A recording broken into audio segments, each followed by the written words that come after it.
இன்றைய நாள் கர்த்தருடைய வார்த்தை நாகும் புத்தகம் 1 அதிகாரம் 15 வசனம். இதோ சமாதானத்தை கூறுகிற சுவிசேஷருடைய கால்கள் மலைகள் மேல் வருகிறது. யூதாவே, உன் பண்டிகைகளை ஆசரி, உன் பொருத்தனைகளை செலுத்து.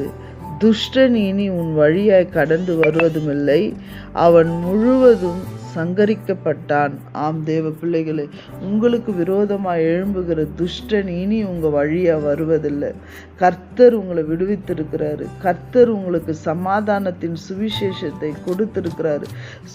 சமாதானத்தின் சுவிசேஷத்தை சொல்லுகிறவருடைய கால் உங்களுடைய கூடாரத்தில், இயேசு கிறிஸ்துவனுடைய பாதம் உங்களுடைய கூடாரத்தில் நிற்கிறது.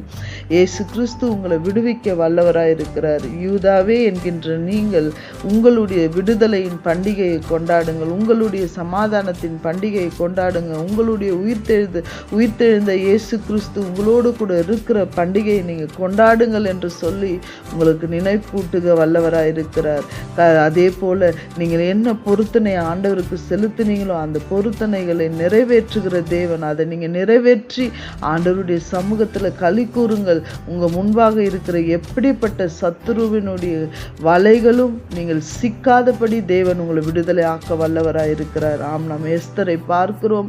கர்த்தருக்கு முன்பாக அவள் பொருத்தனை செய்து 3 நாள் உபவாசித்து ஜெபித்து ராஜாவினிடத்தில் அவள் போகும் பொழுது அவள் மீட்கப்படுகிறவளாய், அவள் ஜனம் மீட்கப்படுகிற காரியங்களை நாம் எஸ்தர் புத்தகத்தில் பார்க்கிறோம். எஸ்தருக்கு விரோதமாய் எஸ்தருடைய வழியிலே கடந்து வந்த ஆமானை கர்த்தர் கவிழ்த்து போட்டு அவனுக்கு சரி கட்டுதலை செய்ததை போல உங்கள் வாழ்க்கையில், உங்கள் பிள்ளைகளுடைய வாழ்க்கையில் எதெல்லாம் சத்துருவின் காரியங்கள் கடந்து வருகிறதோ அதை கவிழ்த்து போடுகிற தேவன் உன்னோடு கூட இருக்கிறார். இதே அதிகாரத்தில் நாம் பார்க்கிறோம். கர்த்தர் நல்லவர், இக்கட்டு நாளிலே அரணான கோட்டையும் தம்மை நம்புகிறவர்களை அறிந்திருக்கிறார் என்று சொல்லி நாம் பார்க்கிறோம். நீங்கள் கர்த்தரை நம்பி இருக்கிறீர்கள் என்றால் கர்த்தர் உங்களை அறிந்திருக்கிறார்.